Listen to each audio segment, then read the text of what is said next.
活力大灣區，魅力新珠海。我依家嘅位置喺橫琴金融島，俾大家感受一下喺橫琴嘅新高度睇到嘅澳門有幾靚。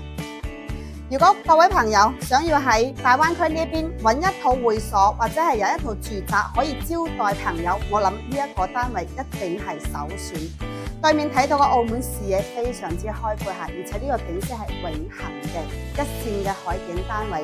呢個單位咧800尺咁上下嚇，豪裝交付，而且呢個係橫琴嘅金融島，周邊嚟講全部都係國際頭牌大公司包圍住你，所以呢個單位攞嚟招待或者係生意場上面作為會所，或者自己間唔中休息下都係非常之好嘅選擇。咁呢個咧就係我哋嘅門口，廚房咧係嗰種摺疊門嘅一個設計，3件套全部都係國際品牌。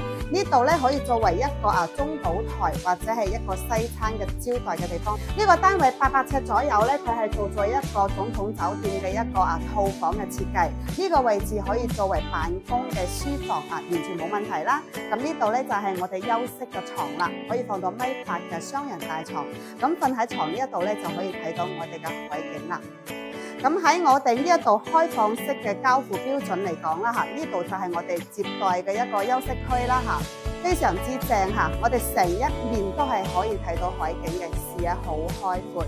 咁入面咧就係我哋嘅洗手間乾濕分離。